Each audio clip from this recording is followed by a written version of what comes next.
चिड़िया का बेटा कुकू बहुत मेहनती था।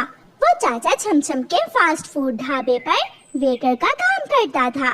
मालिक, आज शाम मुझे कुछ पैसों की जरूरत है। मेरी मम्मा बीमार है। मैंने अपनी मम्मा की दवा लेकर जानी है। ठीक है बेटा, तुम शाम को पैसे ले जाना। जग्गू कौवा और उसकी मम्मा गोरी कौवी ढाबे पर आते हैं। छोटे चिड़िया के बच्चे, यहाँ आओ। जी साहिब, बताइए आप क्या खाओगे? छोटे चिड़िया के बच्चे, क्या क्या है आपके पास? पिज्जा, बर्गर, सैंडविच और बस बस, हमें एक बड़े वाला पिज्जा ला दो। मम्मा मम्मा, मैं बर्गर भी खाऊंगा। अच्छा अच्छा, मेरे जग्गू के लिए एक बर्गर भी ला देना। कुकू जाता है और एक बड़ा पिज्जा और एक बर्गर ले आता है। चिड़िया के बच्चे, क्या तुमने कभी पिज्जा या बर्गर खाया है? नहीं साहिब, मैं यहाँ काम जरूर करता हूँ, मगर मैंने आज तक कभी यहाँ से कोई चीज नहीं खाई। जग्गू, चुप करके पिज्जा खाओ। इन गरीब बच्चों को मुंह नहीं लगाते। जाओ तुम यहाँ से। क्या खड़े खड़े घूरे जा रहे हो हमारे पिज्जे को? कुकू वहाँ से चला जाता है। गोरी कौवी और उसका बेटा जग्गू पिज्जा खाना शुरू करते हैं। बड़ा पिज्जा खाकर उनका पेट भर जाता है। जग्गू, रुक क्यों गए हो? खाओ अब बर्गर भी। मम्मा, मेरा तो पेट भर गया है। ठीक है, ये बर्गर हम तुम्हारे पिताजी के लिए ले जाते हैं। गोरी कौवी बिल देती है और जग्गू और उसकी मम्मा वहाँ से चले जाती हैं। जाते हुए वो अपना बर्गर वहीं भूल जाते हैं। छोटा कुकू जब टेबल साफ करने आता है तो वहाँ बर्गर पड़ा हुआ था, जिसे देखकर कुकू के मुंह में पानी आ जाता है। उसे भूख लगी हुई थी। वो बच्चा था, उससे रहा नहीं जाता और वो बर्गर उठाकर खा लेता है। छोटे, जल्दी जल्दी टेबल साफ करके कबूतर का ऑर्डर लगाओ। जल्दी करो। जी जी मालिक, मैं अभी आया। क्या खा कर आए हो और मेरे लिए क्या लाए हो? तुम्हारे लिए बर्गर लाए हैं। मैंने और जग्गू ने तो पिज्जा खा लिया था। जग्गू जग्गू बेटा, बर्गर कहाँ है?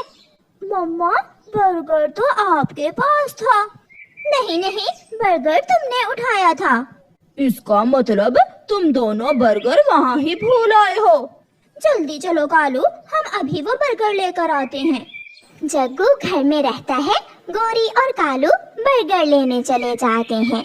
ढाबे वाले चाचा छमछम, हम अपना बर्गर यहाँ भूल गए थे, मगर टेबल पर बर्गर नहीं है। टेबल तो छोटे ने साफ कर दिया है। हमारा बर्गर भी साफ कर दिया छोटे ने। मुझे मेरा बर्गर वापस चाहिए, वरना मैं शोर करूँगी। मैं तो अपना बर्गर लेकर ही जाऊंगी। कौवों को देखकर कुकू डर जाता है और चाचा छमछम कुकू को आवाज देता है। कुकू, कुकू इधर आओ। डरता हुआ कुकू वहाँ आता है। टेबल पर कौवे बर्गर भूल गए थे, वो कहाँ है? बताओ बताओ भूखे गरीब बच्चे, तुमने ही खाया है ना बर्गर?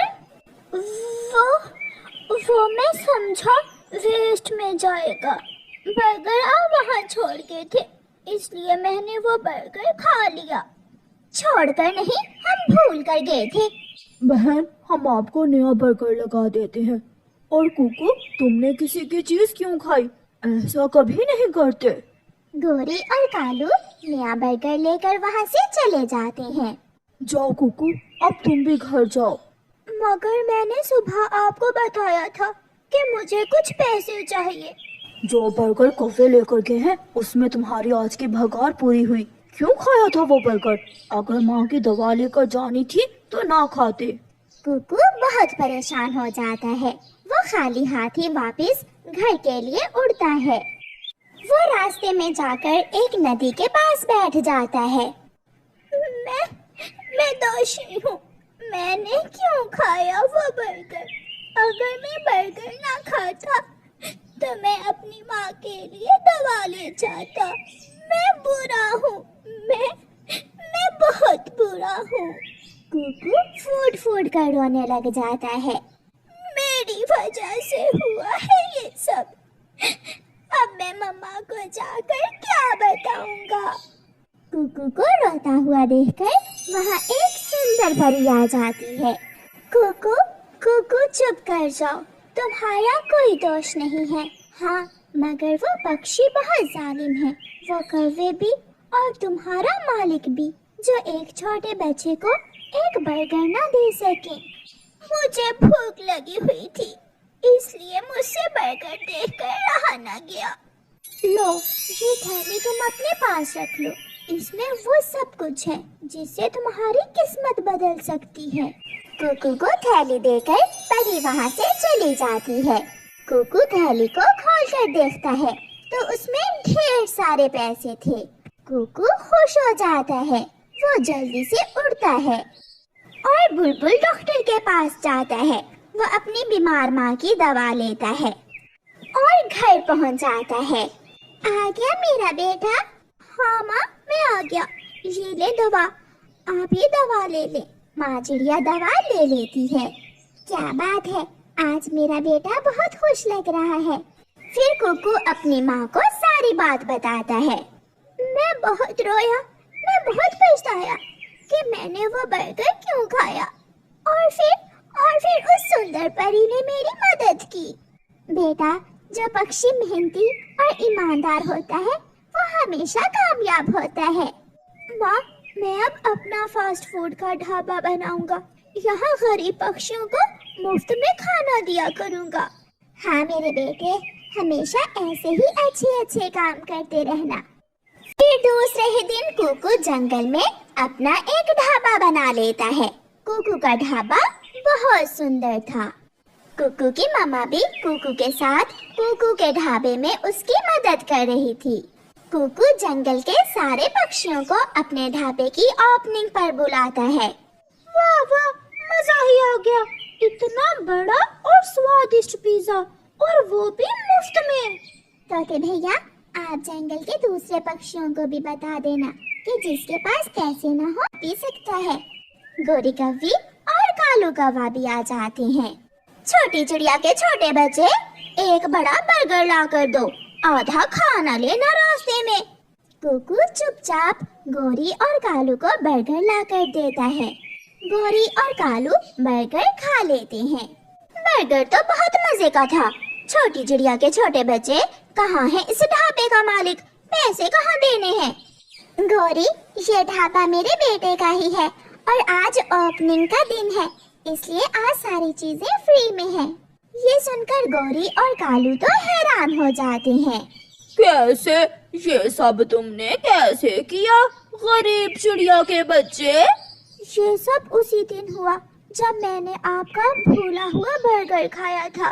फिर कुकू और उसकी मम्मा खुशियां भरा जीवन गुजारते हैं। प्यारे दोस्तों, इस कहानी को लाइक, अपने दोस्तों के साथ शेयर और चैनल को सब्सक्राइब करना बिल्कुल मत भूलना। आपका धन्यवाद। गोरी कौवी और कालू कौवे का जंगल में चाय का ठेला था। वो दोनों पति पत्नी सारा दिन चाय बेचा करते। थकी हारी माही चील अपना ऑटो खड़ा करती है और कौवों के पास जाती है। कौवी और कौवे, एक कप चाय दो और पत्ती थोड़ी तेज रखना, सर में बहुत दर्द हो रहा है। जादू है माही चील मेरी चाय में, एक घूंट पियोगी तो तुरंत सर का दर्द दूर हो जाएगा। जब शाम को कौवा और कौवी अपनी बचत का हिसाब लगाते तो उन्हें कुछ खास मुनाफा न होता। कालू, ये क्या, सारा दिन चाय बना बना कर मेरे पंख थक गए और बना सिर्फ 500 रुपए। इतने पैसों की तो मैं सुबह दूध, पत्ती और शक्कर ही लाई थी। गोरी, हमारा चाय का ठेला है, हम कोई सुनार नहीं है, दाल रोटी ही बचती है ऐसे काम में। दाल रोटी, थक गई हूँ मैं हर रोज दाल रोटी खा खा कर। रात को कौवा और कौवी अपने घर में लेटे हुए थे। कालू जी, तुम्हारे मामा जी के पास हर काम का कोई ना कोई उपाय होता है। तुम कल अपने मामा जी के पास जाओ और उससे पूछो कि हम चाय का मुनाफा कैसे बढ़ा सकते हैं। हाँ, मेरा मामा जी बहुत चातुर है, उसके पास कोई ना कोई उपाय जरूर होगा। सुबह हो जाती है। कौवा और कौवी दोनों अपने मामा जी के पास दूसरे जंगल जाते हैं। मामा जी, क्या करें, सारा दिन चाय बना बना कर थक जाते हैं, मगर शाम को कोई खास कमाई नहीं होती। मामा जी, बहुत मुश्किल से दूध के पैसे ही पूरे होते हैं। अपना पुराना काम शुरू करो भांजे। चाय में मिलाओ नींद की दवा और जिस पक्षी को पिलाओ रात को आराम से करो उसी के घर का सफाया। क्यों, कैसी लगी मेरी बात? मामा जी, आपकी बात में दम है, मगर नींद की दवा हम कहाँ से लेंगे? मामा जी है ना, और कहाँ से? लो, ये दवा नींद की है। जिस पक्षी के घर रात चोरी करना हो उसे चाय में मिलाकर इस दवा के 2 कतरे पिला देना। सारी रात खराटे ले लेकर सोता रहेगा वो पक्षी। अपने मामा जी से चाय में मिलाने के लिए नींद की दवा लेकर कौवा और कौवी वहाँ से वापस होते हैं। कालू, वो तोता और तोती सबसे अमीर हैं इस जंगल में। हम सबसे पहले तोते और तोती के घर में चोरी करते हैं। कौवा और कौवी बात कर ही रहे थे कि तोता और तोती चाय पीने आ जाते हैं। सुनो कौवे, 2 कप चाय लगाओ गरम गरम, और हाँ, शक्कर थोड़ी ज्यादा और दूध भी डाल देना। अपने जैसी काली चाय ना बनाकर दे देना। मोटी चोंच वाले, तुझे तो मैं आज ऐसी चाय पिलाऊंगी कि सारी रात आँख नहीं खुलेगी तुम्हारी। गौरी मन ही मन में ऐसा सोचती है। गौरी कभी चाय बनाती है और नींद वाली दवा के 2 कतरे उस चाय में मिला देती है। तोते चाय पीते हैं और घर चले जाते हैं। मीठू जी, कुंडी लगा देना, मुझे तो आज बहुत ज्यादा नींद आ रही है। हरियाली तोती बात करते करते ही सो जाती है और मिठू में भी कुंडी लगाने की हिम्मत ना थी, वो भी बिना कुंडी लगाए ही सो जाता है। आधी रात को कौवा और कौवी घर से निकलते हैं। वो सीधे तोते और तोती के घर आते हैं। कालू, कालू देखो तो, मोटी चोंच वाला बिना कुंडी लगाए ही सो गया, दरवाजा भी खुला है। गौरी, आहिस्ता बोलो। दोनों कौवे तोतों के घर में घुस जाते हैं और अलमारी से सारा पैसा निकाल लेते हैं। वो तो सोई हुई तोती के गले से हार भी उतार लेते हैं, मगर तोते और तोती को कुछ खबर नहीं होने पाती। अपना काम दिखाने के बाद कौवा और कौवी चुप करके वहाँ से भाग जाते हैं। 1 2 3 4 5। कालू, कालू जी, पहले ही दिन पूरा 5000 बचा है। और ये सोने का हार भी तो देखो। कालू जी, अगर तुम बुरा ना मनाओ तो ये सोने का हार मैं अपनी छोटी बहन को दे दूं। अभी तो शुरुआत है गौरी, हम इतने सोने के हार इकट्ठे कर लेंगे, मैं भी सोने का हार पहनूंगा और तुम भी। कौवा और कौवी अपनी पहली सफलता पर बहुत खुश थे। दूसरे दिन जब तोता और तोती 12 बजे के बाद सोकर उठते हैं तो वो घर का सामान बिखरा हुआ देखकर हैरान हो जाते हैं। मिठू जी, मेरा सोने का हार, मेरा सोने का हार मेरे गले में नहीं है। अलमारी भी तो देखो, अलमारी में पैसे भी नहीं है। हम लुट गए, कोई चोर सब लूट कर ले गया। तोता और तोती रोने लग जाते हैं। कालू, आज उस मोटी आंखों वाली चिड़िया को अपना शिकार बनाते हैं। गौरी, वो चिड़िया तो चाय पीने नहीं आएगी। तुम चिंता न करो, मैं उसे आवाज देकर मुफ्त में ही चाय पिला दूंगी। अब हमें चाय से कमाई की जरूरत नहीं, बस पक्षियों का चाय पीना बहुत जरूरी है। गौरी कौवी थोड़ी दूर बैठी चिड़िया के पास जाती है। चिड़िया चिड़िया, वो मैना की बच्ची बहुत शरारती है, कल भी चाय छोड़कर चली गई और आज भी वो मेरे साथ मजाक कर गई। गौरी बहन, आप उस मैना से चाय के पैसे पहले लिया करो। चिड़िया, तुम आओ मेरे साथ और वो चाय का कप पी लो, मैं तो सुबह से चाय पी पी कर थक चुकी हूँ। जरूरत तो नहीं है गौरी, मेरे पास पैसे भी नहीं है। चिड़िया, शर्म करो, तुमसे पैसे कौन मांग रहा है, चला मेरे साथ और लगा ले 2 घूंट। चिड़िया गौरी के साथ जाती है। कौवे ने पहले से चाय में नींद की दवा मिला रखी थी। गौरी चिड़िया को चाय देती है और चिड़िया मजे मजे से वो चाय पी लेती है। अपने घर जाकर चिड़िया तो घोंसले में गिरते ही सो जाती है। कौवा और कौवी ये जानते थे कि चिड़िया सो गई होगी, इसलिए वो तो रात का भी इंतजार नहीं करते। कौवे शाम को ही चिड़िया के घर आते हैं और लूट मार शुरू करते हैं। चिड़िया के संदूक से सारे पैसे, चिड़िया का नया लहंगा, चिड़िया के गहने कौवे सब लूट लेते हैं। कालू जी, चिड़िया की फ्रिज में देखो, कुछ खाने को है तो भोजन भी यहाँ से ही कर लेते हैं। फिर कौवा चिड़िया की फ्रिज से फल निकालता है और कौवे बड़े मजे से वो फल वहीं बैठकर खाते हैं। कालू जी, मामा जी ने तो चोरी का ऐसा उपाय बताया है कि कोई डर नहीं है अब चोरी करने का। लूट मार करने के बाद कौवा और कौवी आराम से अपने घर जाते हैं और सो जाते हैं। दूसरे दिन चिड़िया उठकर रोने लग जाती है। उड़ता हुआ कबूतर वहाँ आता है।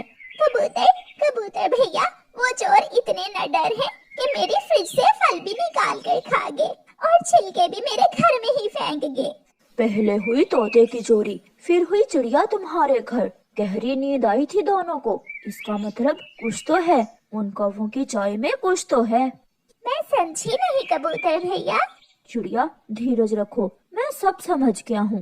कबूतर कौवों के चाय के ठेले के पास एक पेड़ में छुपकर बैठ जाता है।